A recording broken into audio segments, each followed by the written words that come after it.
This is the Alternative Investing Advantage podcast from Advanta IRA, where we show you how to explore investments beyond Wall Street and open your eyes to new options for your portfolio. It's time to take control and give yourself the freedom to choose where you invest your money.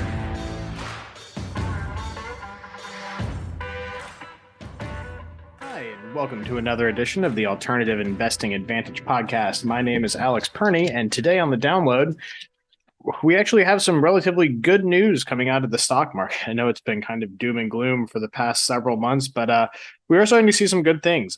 With it being the middle of earning report season for the previous quarter, it is interesting to see what some of the stuff that is coming out, especially of tech, of all things, industry that has just been getting absolutely hammered, is seeing. Now, not all of it is necessarily to do with earnings. Some of it is to do with current climates and court cases and things that are coming up, but still, nonetheless, it is affecting stock prices in a relatively positive way.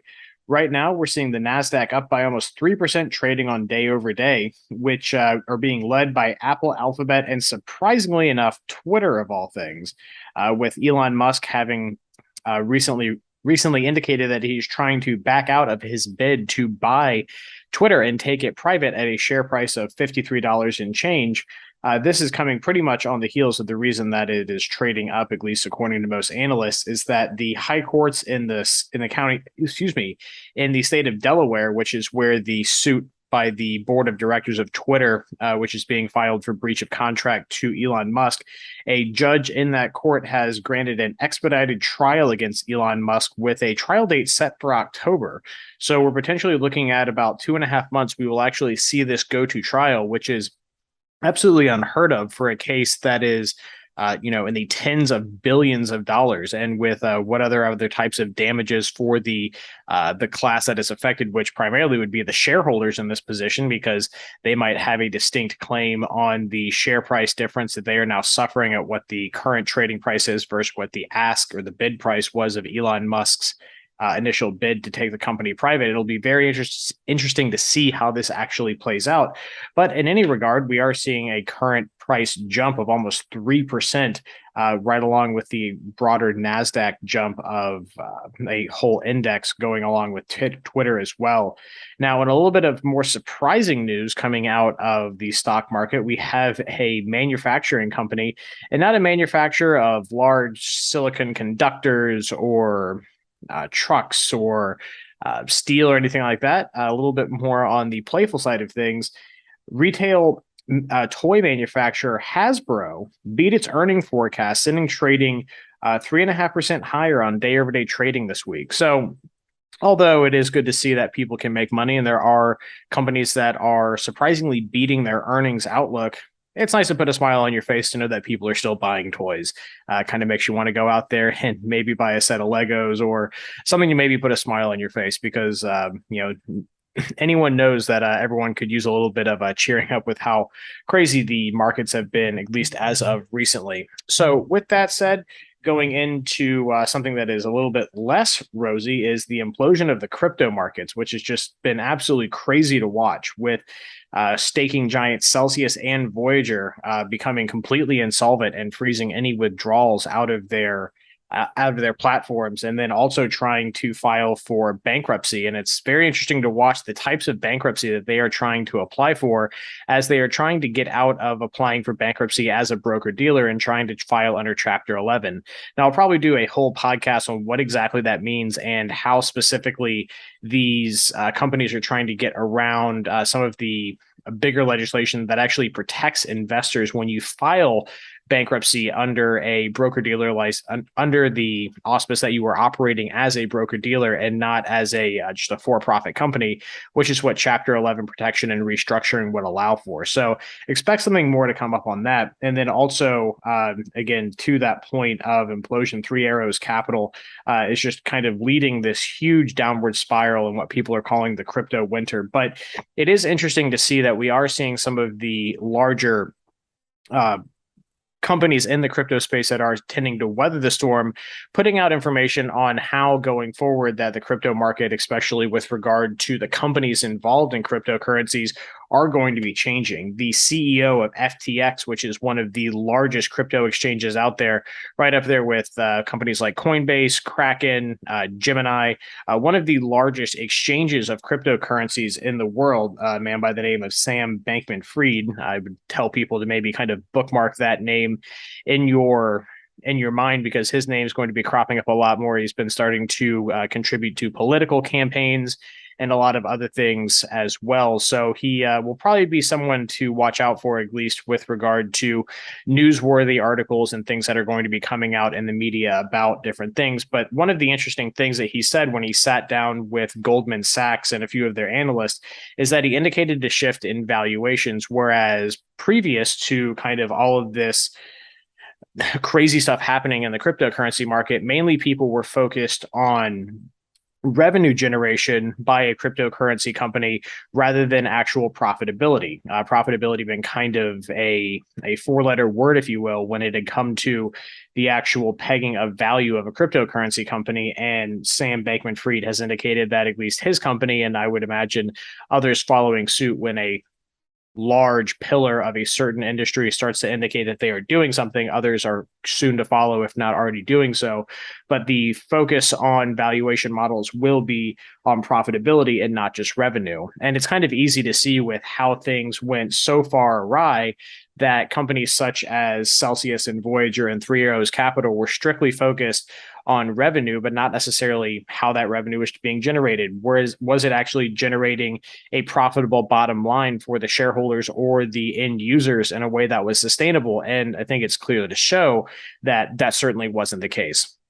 Now, again, we'll certainly probably dive into that in in brutal and gruesome detail probably next week on what exactly those three big downfalls look like, and what that kind of means for the broader market of regulation on this as well, because we're also seeing regulation that is being pushed through the House more than likely is not going to get the 60 votes needed in order to avoid filibuster, in order to bring about some more regulation to the cryptocurrency markets currently. So that is unfortunate. I really do think that it is a market segment that really does need some additional regulation, because the average end user investor, some of these people are really losing their shirt, and it's not necessarily due to maybe bad faith on the investor trying to make a super speculative investment, but with the lack of regulation, an investor is only as informed as the information that is out there. And if the information is wholly unregulated and these types of companies can come out and say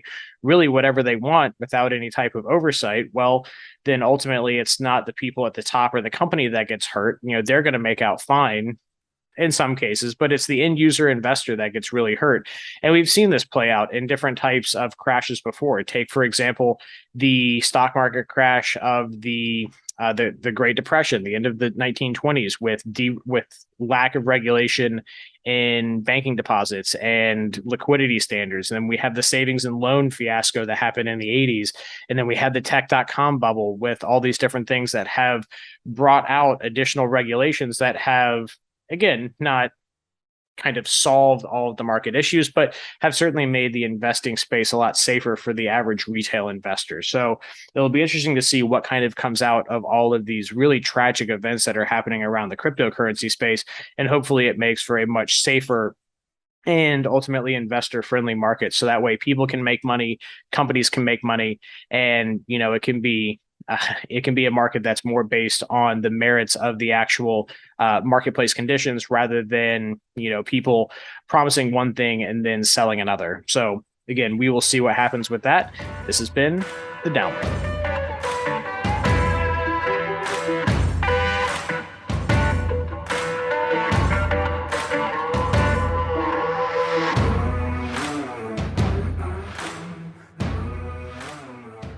Today on the what is present value?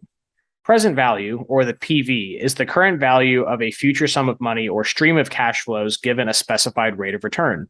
This is especially important now when we're starting to go into earnings reports coming out for companies. You're going to hear the term present value tossed around a lot, and it's important to understand what it means. Future cash flows are discounted at the discount rate, and the higher the discount rate, the lower present value of future cash flows. So depending on what the total revenue stream and the cash flows is of a specific company and how much it's being discounted will ultimately influence what the valuation of that company is and how their earning report, if they're stating one thing, can mean either a lower value, maybe they earn more money than they said, but their stock price dropped. That can be due to the calculation of the present value. Determining the appropriate discount rate is key to properly evaluating cash flows, whether they be earnings, debt, or obligations.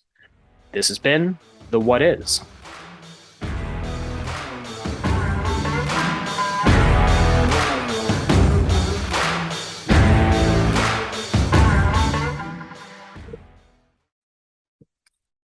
So today, what I'd like to talk to people about, this is the Alternative Investing Advantage podcast. I know it's a mouthful, but ultimately, I like to bring people a little bit of a different take on what alternatives are out there to traditional investing.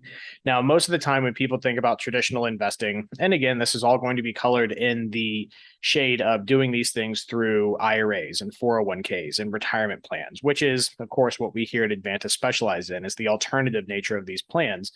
Most of the time, people think, when they think about investing in general, they think stocks, bonds, mutual funds, ETFs. It's kind of the traditional suite of what you plug into a 401k or your personal portfolios for that matter. But it's important to understand, obviously, that there are alternatives out there for you to invest in.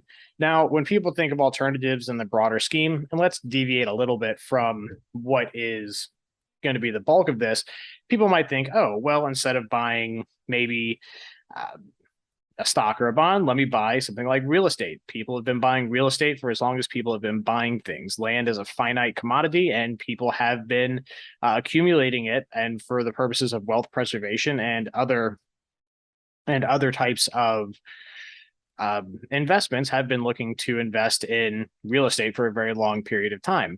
Now, another thing that people have been looking to invest in for an extremely long amount of time that is, again, predates stock markets and actually is one of the bases for the mechanisms of trade that kind of help develop human society, is precious metals.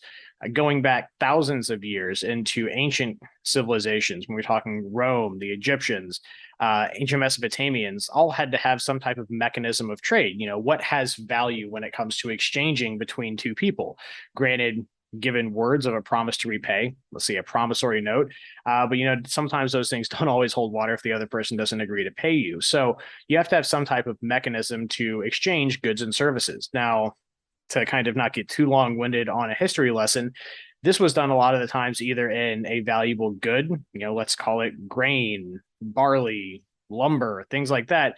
But one of the original ones were precious metals. So things like gold and silver, to an extent, things like copper and iron ore as well. But the two that kind of have their the most history would be gold and silver.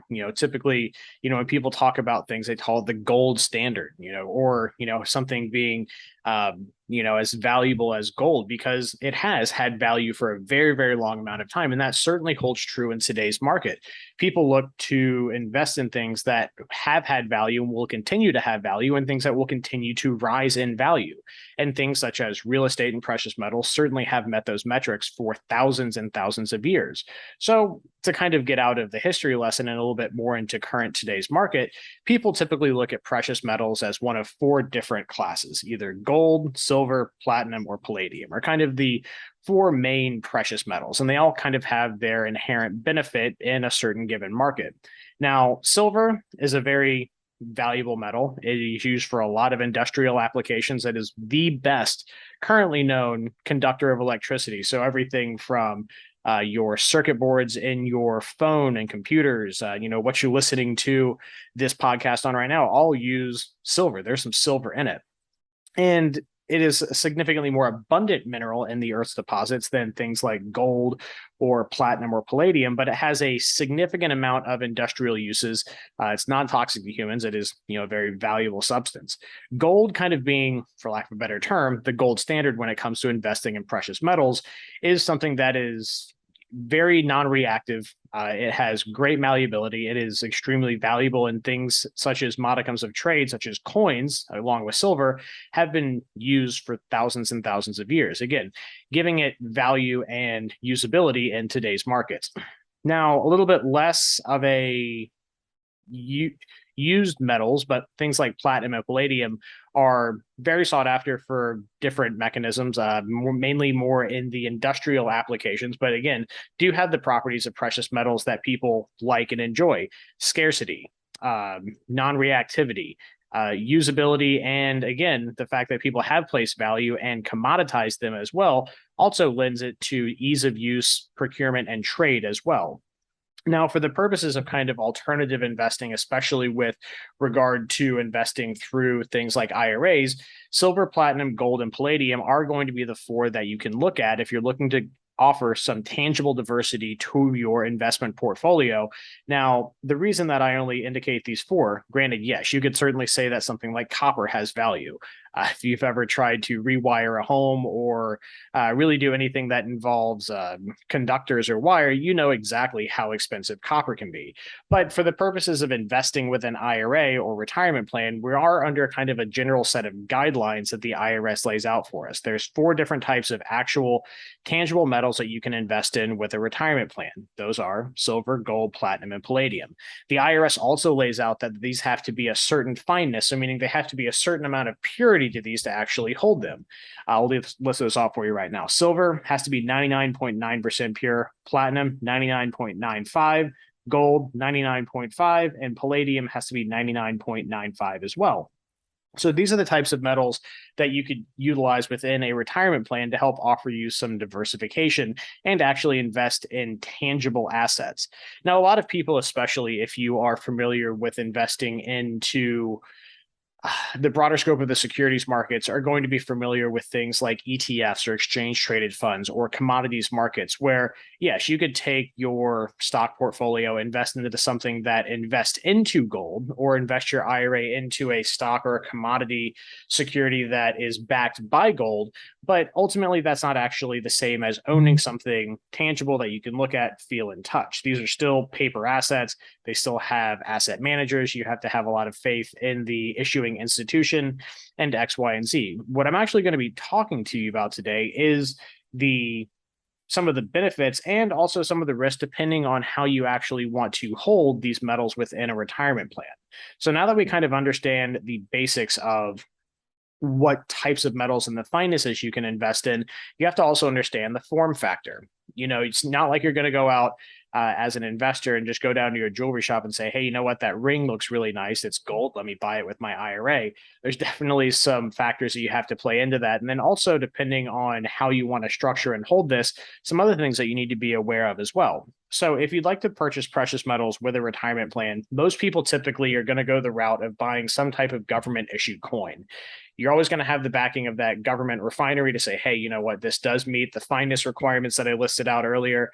It is going to be something that, I can be relatively sure that it is real and I'm not getting, hoodwinked and buying something that is not of the purity standard that I want. And also, if you ever want to sell these, you also need to have the faith in the actual product you're going out and selling to say, hey, you know what, if this person's buying it from me, what type of guarantee or assurance do they have that it's real as well? And if something is minted by a governmental organization, typically that kind of comes along with the package. Now, when I talk about governments, obviously there are governments across the world that mint precious metals, but the main ones that people typically invest in with regard to retirement plan qualifying ones are going to be things minted by the US government, the Canadian government, the Mexican government, China, Great Britain, and Australia are the main ones that have large scale mints that actually make precious metal coins in the denominations of their underlying currencies. Now, all of these typically will meet the fineness requirements that you need in order to have an IRA purchase this type of precious metal or retirement plan in general. But one that was actually promoted very heavily throughout the 80s and early 90s as a means to bolster the precious metal and gold production of the country of South Africa, the South African Cougaran, doesn't meet the fineness requirements in order to be held by a retirement plan. So if you are someone that invests in precious metals and you maybe have purchased South African Cougarans, you say, hey, you know what, this makes sense to diversify a portion of my portfolio, especially my retirement, into this type of asset. Unfortunately, that's not one that qualifies. So again, making sure that you understand the fineness requirements. Typically, if you stick with the coins that are issued by governmental organizations, you'll be fine on the fineness requirements. But another thing to kind of look at is that, yes, gold is scarce, and there certainly are coins out there that are worth significantly more than just their bullion content value. You have things like the Morgan dollars that were issued by the United States government in the turn of the century are worth a considerable sum greater than just their content value. Now, if you want to invest because of their scarcity and other collectible issues surrounding their production, if you want to invest in precious metals, it has to be based strictly on the content value of that coin. The IRS deems under Internal Revenue Code 4975 that any type of investment has to be done for the purposes of the actual value of the investment. You can't invest in collectibles, so things like rare coins cannot be purchased and used for an investment for the IRA or retirement plan in general. It has to be based strictly on the actual content of the actual coin. Now that we understand, the basics of, hey, why would someone want to invest in precious metals? And also, what the actual requirements for an IRA to hold it are, there's a few other things that we're going to need to look at as well. One, kind of going on to the aspect of why, is that you have a good cash alternative. If let's say the US dollar takes a significant dive, the price of gold isn't inherently tied directly to that. It is tied to its own market, and it is highly liquid. Things like real estate, while yes, they maybe are a little bit different as far as, if the dollar goes down in value of the particular country that the property is held in, may not necessarily affect the property value at a commensurate rate. You may still be able to trade on a relative par value with other currencies. It is not a very liquid asset. You can't just go out and go down to a jewelry store or to someone and say, hey, would you like to buy my real estate, and immediately sell it to them. Gold does have that portability insofar as that it is an extremely liquid asset that can be liquidated and sold at a very rapid basis. So again, that's one of the big benefits past just its scarcity and its prevalence through history, is that it acts as a type of cash alternative for investors that would like to maybe diversify a little bit away from things that are inherently tied to a particular country's value of their currency, which right now, we can see it just looking at the euro actually trading below the US dollar for the first time in almost 15 years. So currency markets with regard to value between countries are something that is in very large flux right now. So having something that maybe is a little bit external from that, but is still relatively seen as a cash alternative, could be a big benefit. Now, again, we can't give tax or legal advice, and to say that someone should, instead of holding cash, should hold precious metals, is definitely not what we're trying to say. But insofar as that you have something out there that can offer this type of diversity from just having cash holdings, can help you to try to alleviate some of the burden of rising costs and inflations, is a big benefit to you as the investor. Now, again, you're not, in the context of what we're talking about, not investing in something like, again, an ETF or an exchange traded fund or some type of commodity security. We're talking about actually buying the precious metals directly. Now, with an IRA, most people are familiar that you have to have some type of custody. You can't necessarily, when you go buy stocks or bonds, you're buying them in the name of the IRA. Now, if you're not so familiar with that, essentially the way an IRA works is that it's a custodial account. You have to have the IRA custodian enact the purchase for the actual account and hold title in the name of that particular account. Now, how do you do that with something tangible like a gold coin? You're not going to go out and stamp a gold coin saying Advanta IRA for benefit of John or Jane Smith. The way it works is that you engage an IRA custodian or retirement plan administrator to engage in the purchase of the precious metals, and then you have to have them stored at a third-party storage facility. Now, this is by some people seen as a little bit of a downside to this. And granted, yes, that does increase your cost, but it also does keep you in compliance.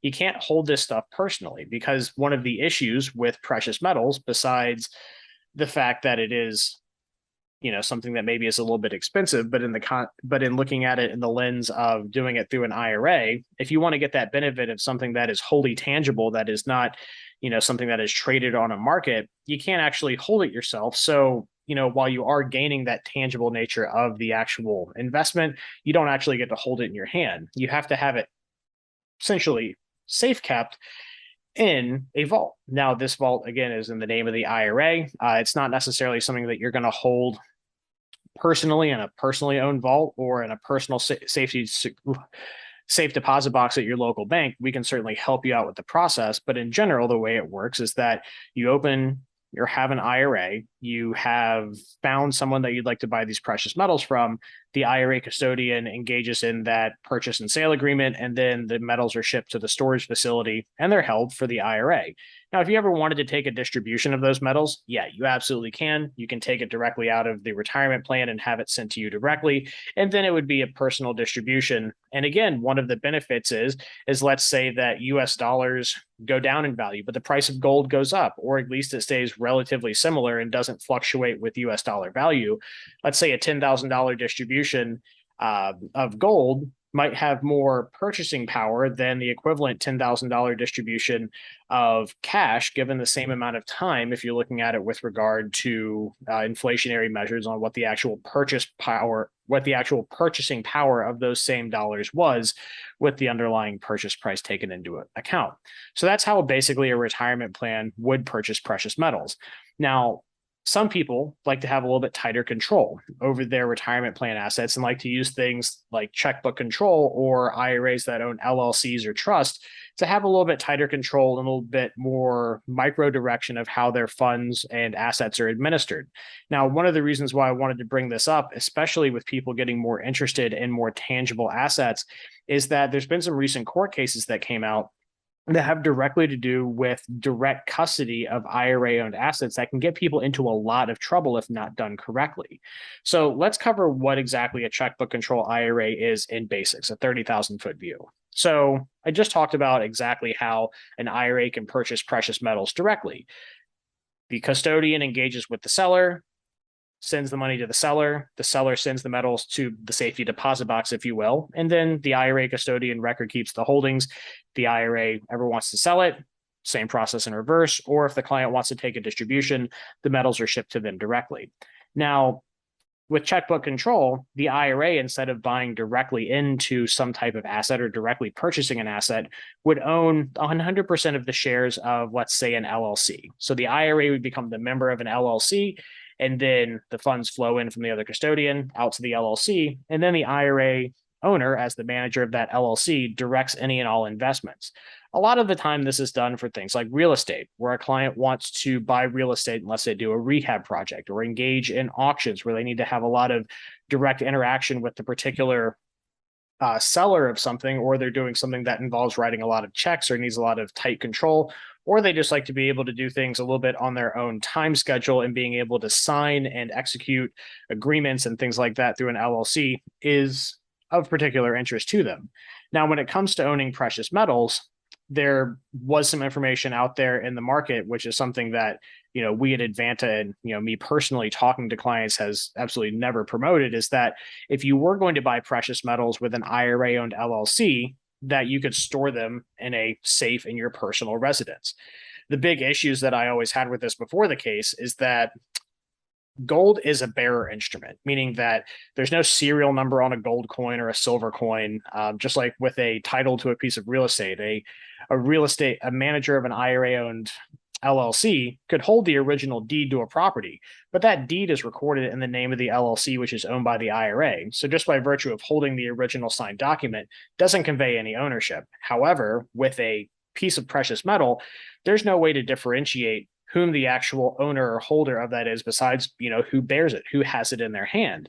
So if you as the IRA owner were to ever take physical possession of something, that would violate Internal Revenue Code 4975, and at least of an improper distribution, if not of a wholly prohibited transaction in personally personally controlling an IRA-owned asset. So this kind of came to fruition in 2015 when there was a couple, the McNultys, that decided to open up a checkbook control IRA that both of the IRAs, so husband and wife's IRAs, would own a portional interest in. They then in turn engaged that LLC to buy precious metals, in this case, American Eagle coins, and they decided to then in turn store them in a safe directly in their own personal residence. Now, the issues that the IRS took with this is that the IRS does not care that they bought precious metals, nor do they care necessarily that they did it through an LLC. So the IRS's reasoning in this particular case is stating that No issue with the fact that they purchased the metals, no issue with the fact that they did it through an LLC, but the fact that they had constructive receipt of the precious metals and they had direct unfettered access to the IRA assets.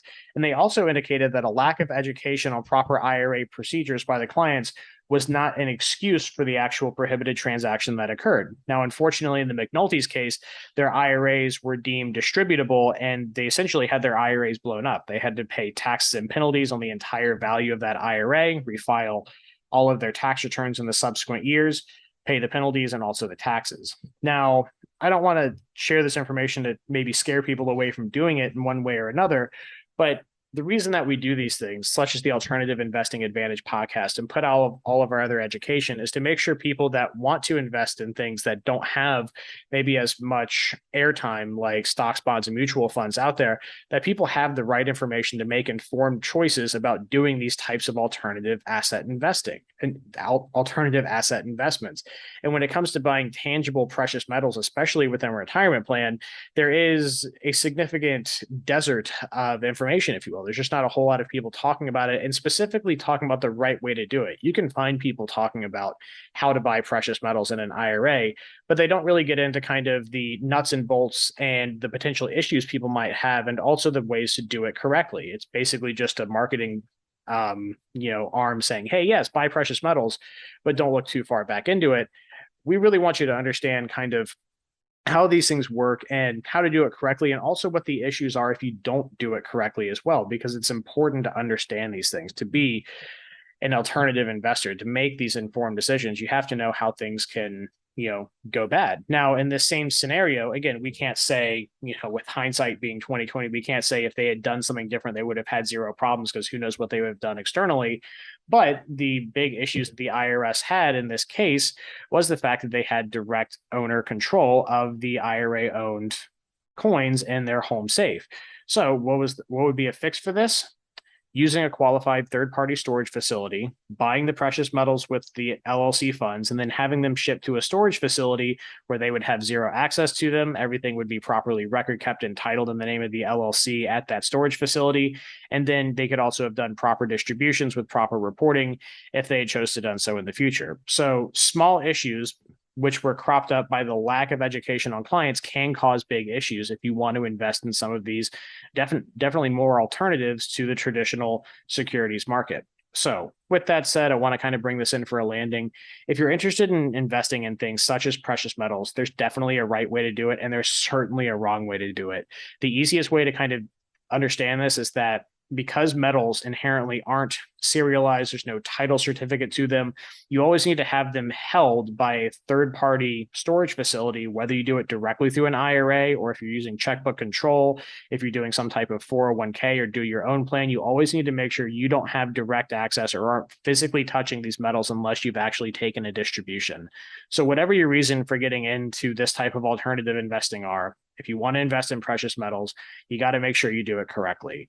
I hope this kind of brought you at least a little bit of information for those of you that are interested in precious metal investing to understand that you maybe need to do some more research.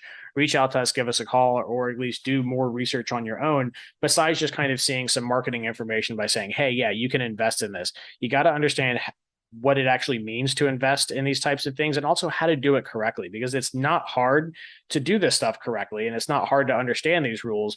But if you run afoul of the IRS, then your life's going to get really difficult really quickly. So with that said, I hope everyone's investing is going well. I hope you're making informed decisions. And as always, this has been the Alternative Investing Advantage podcast. My name is Alex Perny, and we'll talk to you next week. Thank you for tuning in to the Alternative Investing Advantage podcast. Tune in next week for more investing tips and strategies. Want to hear more episodes of the Alternative Investing Advantage? Search podcast at advantaira.com and subscribe.